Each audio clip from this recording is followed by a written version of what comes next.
Hello everyone, welcome to A square zone. आज हम अपना केमिस्ट्री का चैप्टर 1 करने जा रहे हैं, केमिकल इक्वेशन एंड रिएक्शन। और इसका ये एपिसोड 1 है और एपिसोड 2 में या 3 तक में पूरा चैप्टर ख़त्म हो जाएगा। इसमें मैं टाइप्स ऑफ रिएक्शन के बारे में बताऊंगा। और हाँ, इस चैप्टर के नोट्स मैंने डिस्क्रिप्शन में डाल दिए, PDF फॉर्म में है, आप वहाँ पे जाके चेक कर सकते हैं। और मैंने इसको नोट्स को बहुत ही अट्रैक्टिव वे में बनाया, पूरा चैप्टर उसमें समराइज़ कर दिया मैंने।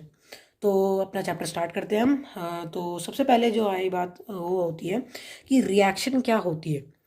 अब रिएक्शन जो होती है वो कि ये है कि when one or more reactant react to give one or more product.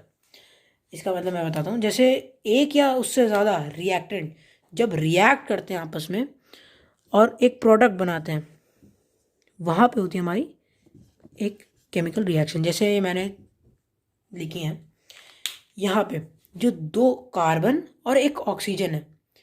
Carbon monoatomic होता है, जैसे मोनोएटॉमिक मतलब सिंगल एटम में एग्जिस्ट करता है, वो मैं बाद में बताऊंगा। कार्बन और ऑक्सीजन, ये 2 रिएक्टेंट मतलब जो 2 चीज़ें रिएक्ट कराने जा रहे हैं हम, वो जब कंबाइन होके किसी गिवन मतलब टेम्परेचर, हीट, इन सब पे गिवन जो भी हमारी कंडीशन है उन पे जब ये रिएक्ट करेंगी तो ये बनाएंगी CO2 गैस। CO2 मतलब कार्बन डाइऑक्साइड। अब यहाँ पे जो हमारा रिजल्ट बना है इसको कहते हैं हम प्रोडक्ट। और ये दोनों दो होते हैं, वो होते हैं रिएक्टेंट, क्योंकि हम इससे रिएक्ट करा के हमारा प्रोडक्ट बना रहे हैं। और ये एरो इंडिकेट करता है जो हमारा प्रोडक्ट बना है, जिस तरफ हमारा प्रोडक्ट बना है। इस रिएक्शन को मैं उल्टा भी लिख सकता हूँ, जैसे CO2 C+O2, मगर इसको ऑर्गेनाइज मैनर में लिखने के लिए हम ऐसा लिखते हैं। तो यहाँ पे मैं अगर बात करूँ स्टेट्स की, तो जैसे यहाँ पे ऑक्सीजन जो है वो गैशियस स्टेट में है, तो गैशियस स्टेट वालों को दिखाने के लिए हम ऐसा सिंबल यूज़ करते हैं। ये हम जस्ट बगल में इसमें लगाते हैं, जैसे मैं लगा देता हूँ यहाँ पे। ये अगर कोई गैस है तो उसके लिए हम ऐसा सिंबल यूज़ करते हैं। और यहाँ पे मैंने CO2 लिखा है, ये CO2 भी गैस है, तो इसके लिए हम गैशियस वाला ऐसा सिंबल यूज़ करते हैं, अप हेडेड एरो।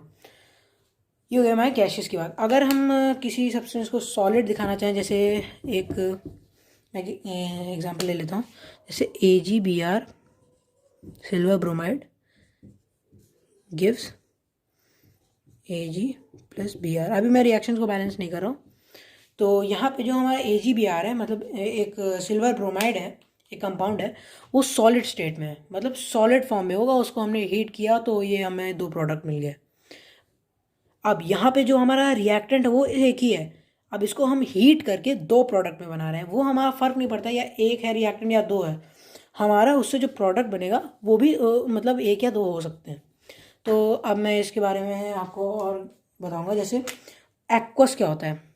एक्वस की अगर हम बात करें तो हमारे जैसे स्टेट होते हैं, जैसे हमारा वो हो गया, हमारा सॉलिड स्टेट हो गया, गैशियस स्टेट हो गया, और प्रेसिपिटेट स्टेट होता है एक। सबके बारे में बताता हूँ। जैसे ये Na2SO4 हो गया एक, यहाँ जैसे ये होता है एक एक्वस फॉर्म में, प्लस BaCl2, ये देता है हमको BaSO4 प्लस ये हो जाएगा आपका BaSO4 प्लस NaCl।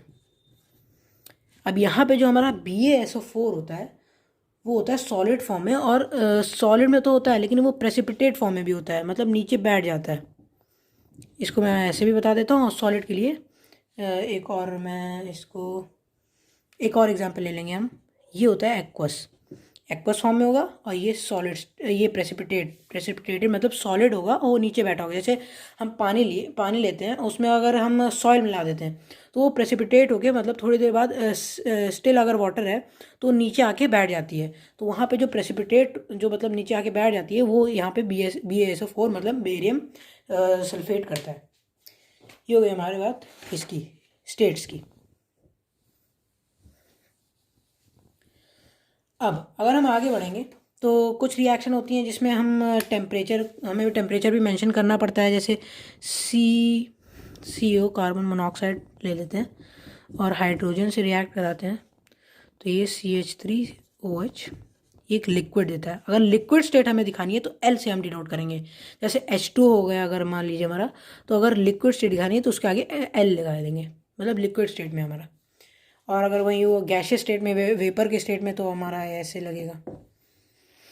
हाँ, तो इस रिएक्शन में मैं बताना चाह रहा हूँ कि ये जो कार्बन मोनोऑक्साइड ये गैस है, कार्बन मोनोऑक्साइड, ये इसके बगल में बना देता हूँ ताकि कन्फ्यूजन, हाइड्रोजन गैस। जब इन दोनों रिएक्टेंट को हम मिलाते हैं, दोनों गैसेस को मिलाते हैं, और 340 एटीएम का प्रेशर, 340 एटीएम मतलब प्रेशर की यूनिट होती है, एटमॉस्फेरिक प्रेशर, इतना प्रेशर हम इन पे प्रोवाइड करते हैं, तो हमारा जो प्रोडक्ट होता है वो ये होता है, ये मिलता है हमें प्रोडक्ट के रूप में। अब यहाँ पे जो कंडीशंस होती हैं मेनली जो हमारी होती हैं, जब मान लीजिए हम स्पेसिफिक टेम्परेचर प्रोवाइड कर रहे हैं, कोई स्पेसिफिक हम प्रेशर दे रहे हैं, या फिर हीट प्रोवाइड कर रहे हैं, तो उन सब का सिंबल हम इस बार के ऊपर लिखते हैं या फिर नीचे। अगर मान लीजिए हम कोई कैटलिस्ट यूज़ करें, जैसे जो एक्सेलरेट करता है कोई रिएक्शन को, जो जल्दी करा देता है रिएक्शन को, तो अगर कोई भी कैटलिस्ट है तो उसका भी नाम हम यहाँ पे लिखते हैं। वैसे हमारे कोर्स में सिर्फ कुछ ही कैटलिस्ट हैं, जैसे निकल हो गया और प्लैटिनम हो गया, पलेडियम हो गया, ये सब। ये बात होगी। अब हम आगे बढ़ेंगे अपनी रिएक्शन की तरफ। तो जैसे मैंने कहा कि रिएक्शन हज़ारों टाइप की हो सकती हैं, हज़ारों लाखों टाइप की हो सकती हैं, लेकिन हम उनको अलग अलग बेसिस पे पढ़ते हैं। तो जिस बेसिस पे हमें पढ़ना है वो स्टेट है। जैसे हमारे में दो टाइप की रिएक्शन को हमने कंसिडर किया है, फिज़िकल और एक हो गई केमिकल।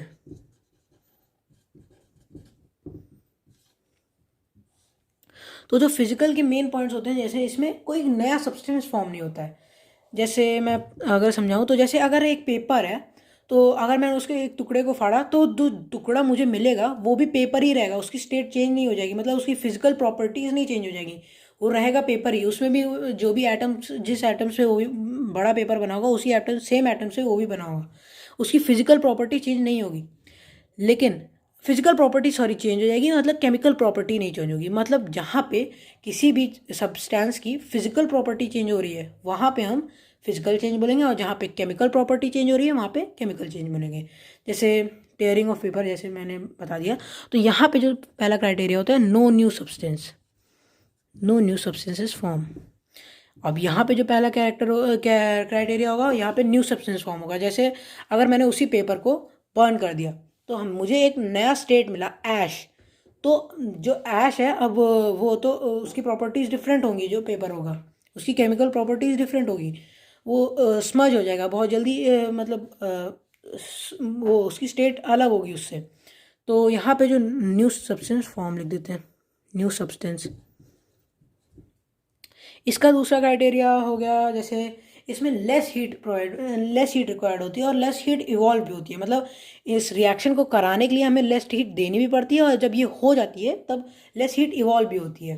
लेकिन अगर जैसे मैं लिख देता हूँ, आप साथ साथ कोप अप करिए, लेस हीट, इसमें मोर हीट, इस टाइप की रिएक्शन में मोर हीट रिक्वायर्ड होती है।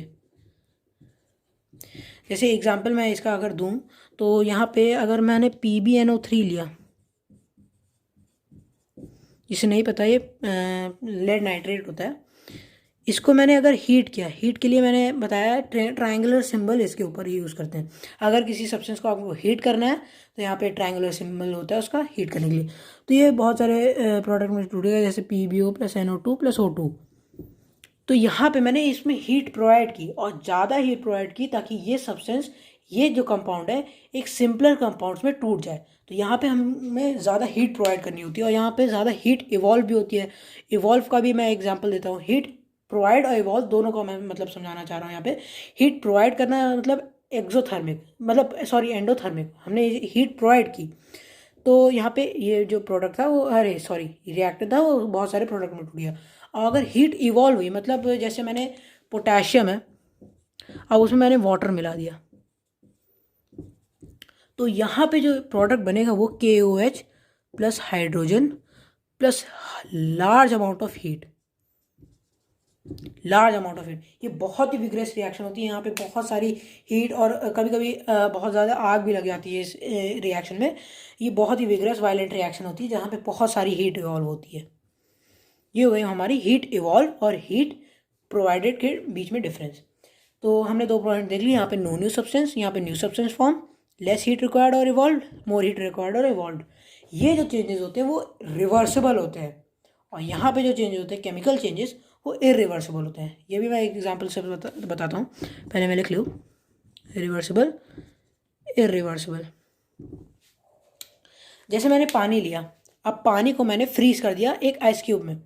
अब उस आइस क्यूब को अगर मैं कुछ टेम्परेचर दूं तो फिर से वो वापस अपनी स्टेट में आ जाएगा, लिक्विड स्टेट में। तो यहाँ पे जो स्टेट्स होती हैं वो रिवर्सिबल होती हैं, मतलब रिवर्स हो सकता है प्रोडक्ट। लेकिन इधर जो मैंने पेपर को बर्न किया था तो ऐश से वो वापस पेपर में नहीं कन्वर्ट हो सकता है। यहाँ पे इरिवर्सिबल चेंजेस होते हैं। ये हो गई हमारी इरिवर्सिबल और रिवर्सिबल की बात। तो मैं इसको चेंज कर दे रहा हूँ। अब हमारे कोर्स में जो भी रिएक्शन पढ़ाई गई हैं वो सब केमिकल रिएक्शन के ऊपर है।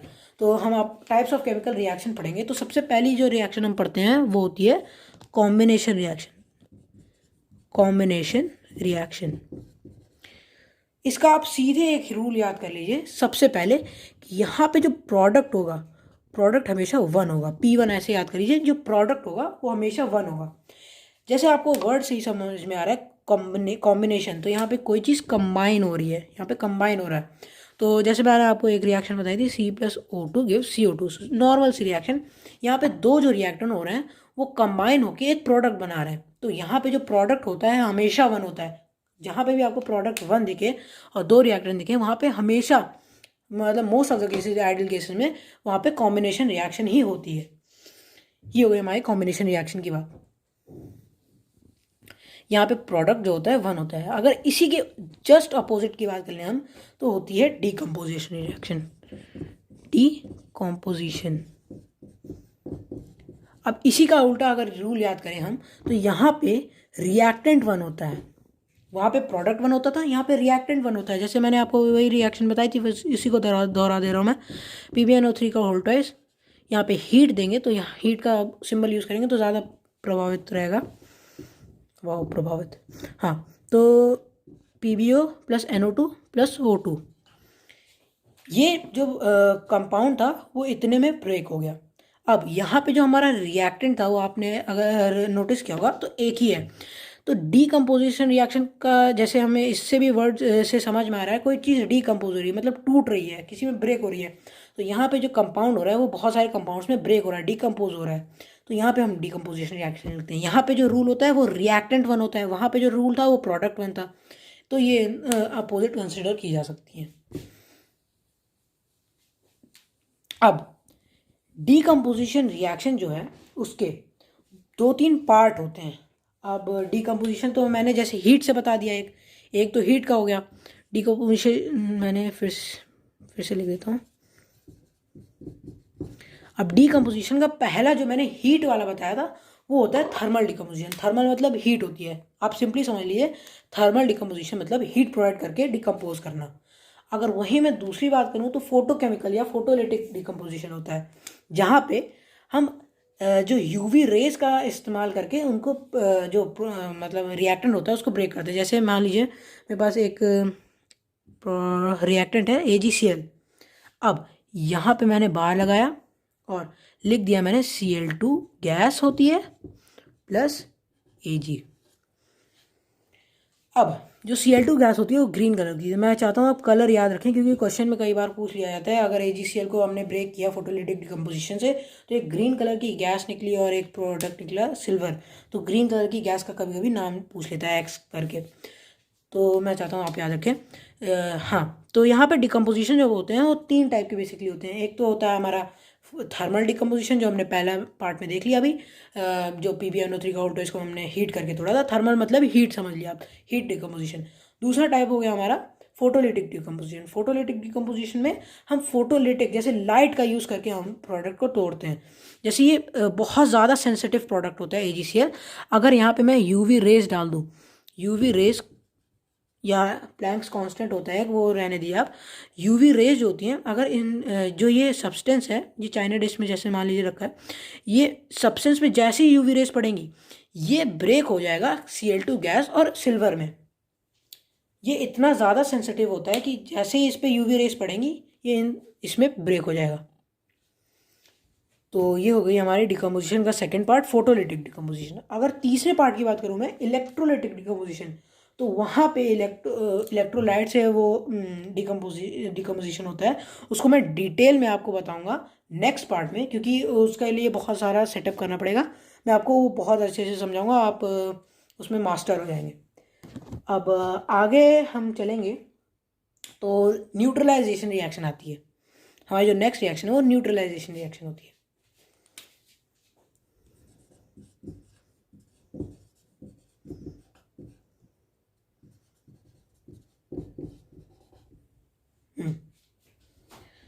अब इसकी एक सिंपल टी डेफिनेशन सुन लीजिए आप। जैसे ये होती है, it is a type of decomposition reaction in which acid reacts with base to form salt and water. अब ये जो ध्यान से सुनिएगा रिएक्शन, ये इंपॉर्टेंट हो जाती है। जैसे इसके लिए मैं एक एग्जांपल लेता हूँ, जैसे कुछ भी लिख देते, जैसे हाँ NaOH plus HCl gives NaCl plus H2O। जब मैंने सोडियम हाइड्रोक्साइड और हाइड्रोक्लोरिक एसिड को साथ में मिलाया तो मुझे प्रोडक्ट मिला NaCl और H2O। अब न्यूट्रलाइजेशन रिएक्शन एक टाइप की डिकम्पोजिशन रिएक्शन होती है जिसमें हमें जो प्रोडक्ट मिलते हैं वो सॉल्ट एंड वाटर ही मिलेंगे। जैसे आप मान लीजिए आपने दो प्रोडक्ट लिए। अब ये आपको मैं बता देता हूँ, जैसे कि NaCl के साथ गया, CH इसके साथ क्यों गया। यहाँ पे एक्सचेंज ऑफ एटम्स होते हैं। Na यहाँ पे OH के साथ तोड़ के बॉन्ड तोड़ेगा और यहाँ पे HCl के साथ बॉन्ड तोड़ेगा। ये इसको पकड़ लेगा और ये इसको, तो यहाँ पे H2 हो गया, H2O और Na प्लस Cl, ये इधर जाएगा और ये इधर, जैसे ये चीज़ इधर जाएगी और ये इधर आ जाएगा, तो NaCl प्लस H2O। हाँ, तो न्यूट्रलाइजेशन रिएक्शन ऐसी रिएक्शन होती है जहाँ पे एसिड बेस मिलकर, जब भी आप एसिड बेस मिलाएंगे तो आपको जाहिर सी बात पता है कि एक सॉल्ट फॉर्म होगा और वाटर फॉर्म होगा। तो जहाँ पे भी प्रोडक्ट साइड में वाटर और सॉल्ट फॉर्म हो और एसिड और बेस को रिएक्ट करके, वहाँ पे होता है हमारा न्यूट्रलाइजेशन रिएक्शन। इसका मेरे पास इसको समझाने का एक और तरीका है जो मैं डबल डिकम्पोजिशन रिएक्शन से बताऊंगा, तो वेट करिए आप। अब हम आती है सिंगल डिस्प्लेसमेंट रिएक्शन, या फिर इसको सब्स्टिट्यूशन रिएक्शन भी बोलते हैं, सिंगल डिस्प्लेसमेंट रिएक्शन।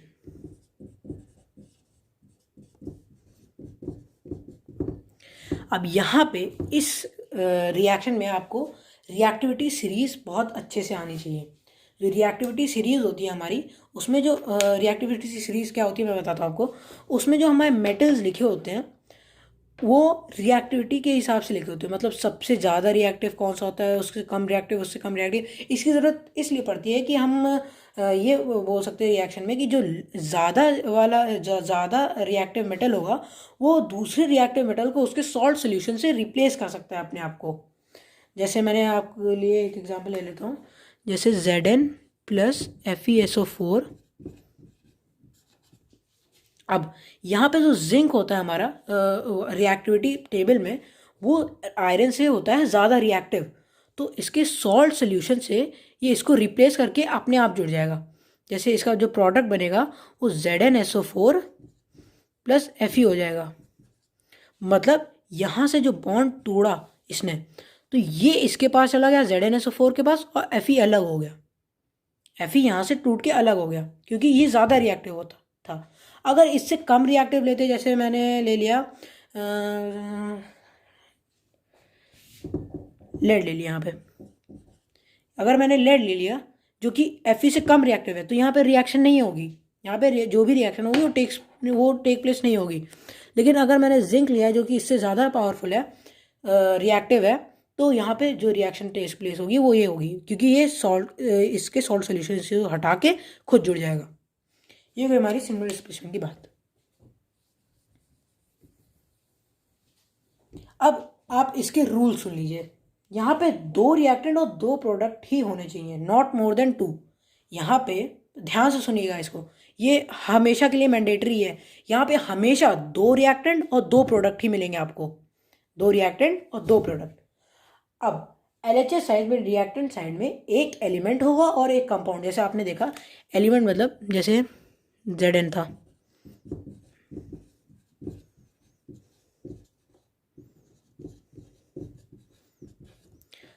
ये बोल रहे हैं कि यहाँ पे जो लेफ्ट हैंड साइड पे, जो रिएक्टेंट साइड पे आपके एक एलिमेंट मिलेगा और एक कंपाउंड मिलेगा।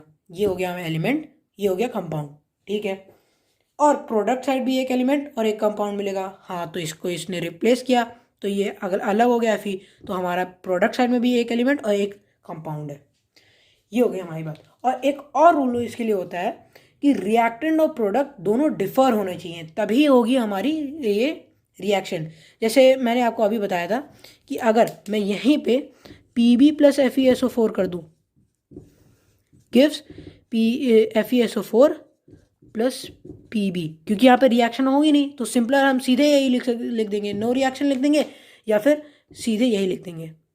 तो यहाँ पे भी हमारी सारी कंडीशन सेटिस्फाई हो रही है कि एक हमारा एलिमेंट है, एक कंपाउंड है, यहाँ पे भी एक एलिमेंट है, यहाँ पे भी एक कंपाउंड है, और दो सारी चीज़ें सेटिस्फाई कर रही है। लेकिन अगर जब तक हम मेंशन नहीं करेंगे कि हमारा प्रोडक्ट और जो रिएक्टेंट है वो डिफर होना चाहिए, तब तक हमारी सिंपल डिस्प्लेसमेंट रिएक्शन नहीं होगी। ये हो गया हमारे सिंगल डिस्प्लेसमेंट की बात। अब हम आगे बढ़ते हैं डबल डिस्प्लेसमेंट के लिए। अब डबल डिस्प्लेसमेंट आयंस का एक्सचेंज होता है। यहाँ पे जो दो आयंस होते हैं उनका एक्सचेंज होता है। यहाँ पे रिएक्टिविटी सीरीज का काम नहीं होता है। जैसे मैंने यहाँ पे एक सिंपल सी इसकी डेफिनेशन सुन लीजिए आप।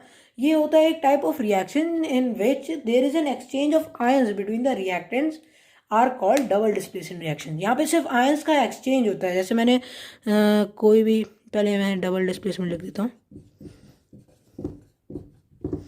तो डबल डिस्प्लेसमेंट वो रिएक्शन होती है जहाँ पे आयंस का एक्सचेंज होता है। आयंस मैं बताता हूँ आपको अच्छे से। जैसे BaCl2 प्लस हाँ Na2SO4 लिख देते हैं। Na2SO4 जो कि एक्वस फॉर्म में होता है, आपको मैंने बताया था। तो यहाँ पे जो प्रोडक्ट बनेगा हमारा वो होगा BaSO4 और दूसरा प्रोडक्ट बनेगा हमारा NaCl।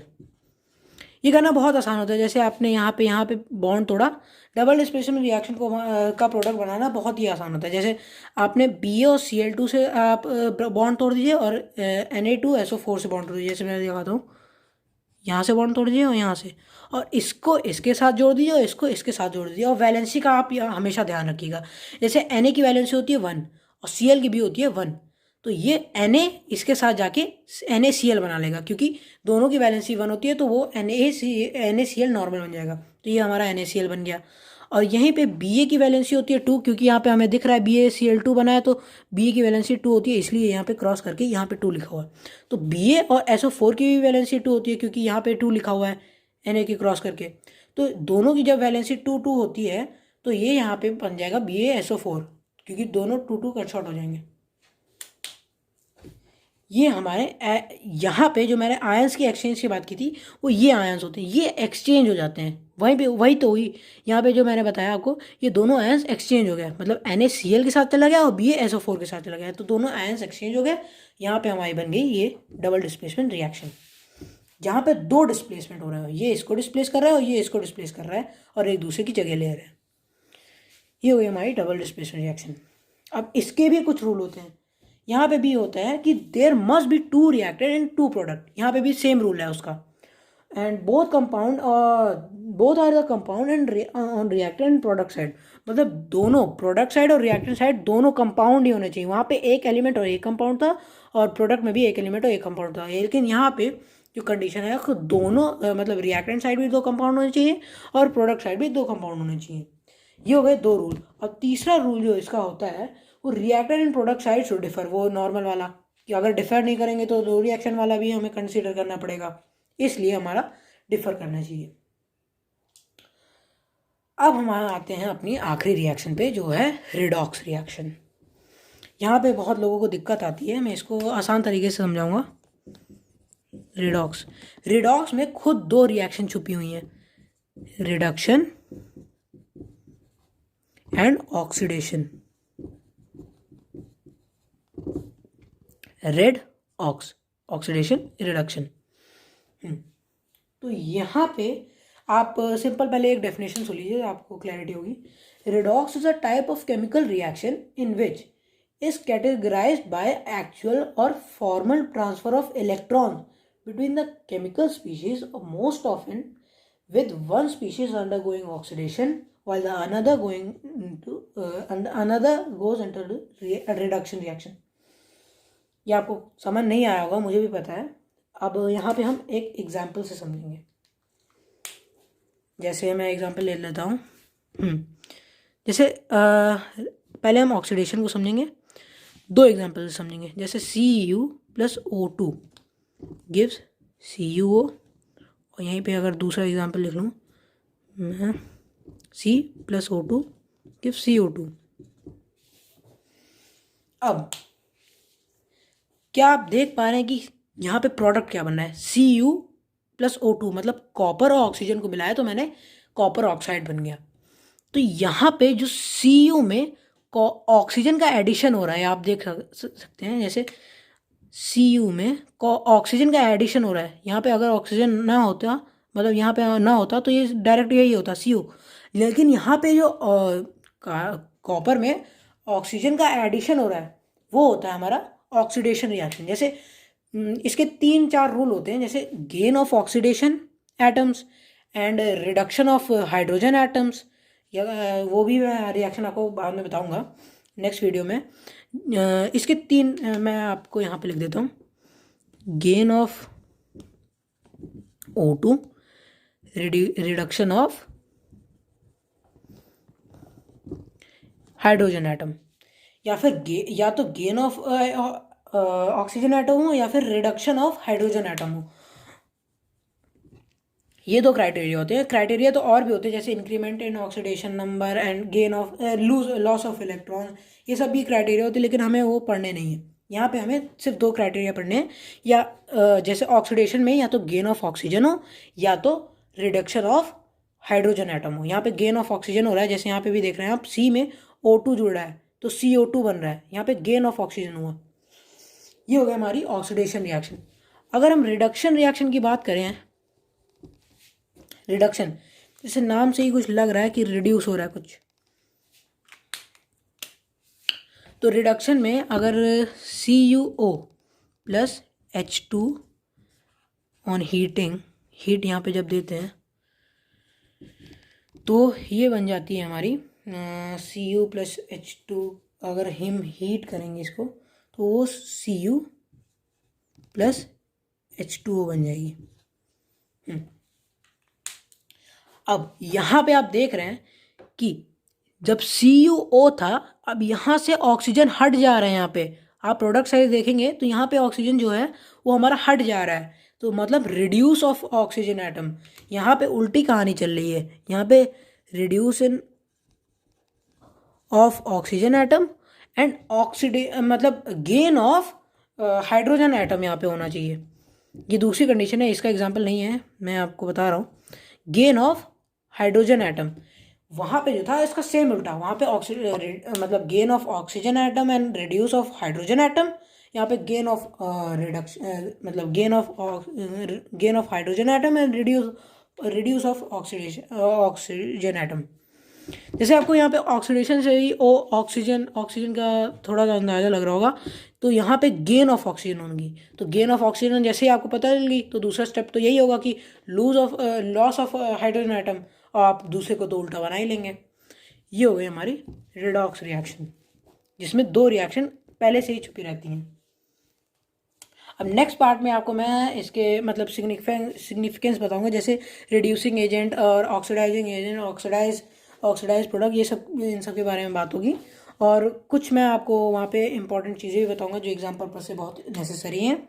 और एक चीज़ मैं जो आपको बताना चाह रहा हूँ कि यहाँ पे जो हमारा एक प्रोडक्ट बना था, जैसे मैंने आपको बताया था Cu plus O2 gives CuO. तो ये जो CuO होता है वो होता है हमारा ब्लैक स्पॉन्जी मास. हमारा ब्लैक स्पॉन्जी मास मतलब चारकोल टाइप का दिखने वाला ब्लैक कलर का होता है. ये रिएक्शन बहुत ही इंपॉर्टेंट होती है. अगर हमारे कोर्स में कुछ ही ब्लैक चीज़ें हैं जैसे कंसनट्रेटेड वो सुक्रोज है, वो मैं बाद में बताऊंगा आपको, सब चीज़ें बताऊंगा आपको कि कलर के बेसिस पे एक वीडियो अलग से डलेगा। और बेसिक केमिस्ट्री पे मैं जल्दी एक वीडियो डालने वाला हूँ जिसमें सारी बेसिक केमिस्ट्री के बारे में बात होगी। जो जो आपको टर्म नहीं समझ में आती है वो भी सब समझ में आने लगेंगी, और केमिस्ट्री आप आराम से पढ़ सकेंगे। जो जिन जिन चीज़ों में आपको दिक्कत होती है वो सब मैं क्लियर कर दूंगा। यहाँ पे जो बता रहा हूँ कि ये जो CuO बना है, इसको हम ब्लैक स्पॉन्जी मास कहते हैं। और ये ब्लैक कलर का होता है, ऑब्वियसली बात होता है, ब्लैक स्पॉन्जी मास है तो ब्लैक कलर का ही होगा। तो ये जो टर्म है ये बहुत ज़्यादा एग्जाम में पूछा जाता है कि एक्स का एक ब्लैक कलर का ये कंपाउंड है एक्स, इसके बारे में बताना पड़ता है हमें। तो ये बहुत ही इंपॉर्टेंट था, इसलिए मैंने आपको अभी बता दिया। और बहुत सारी इंपॉर्टेंट बातें करेंगे अगले पार्ट में। तो थैंक यू।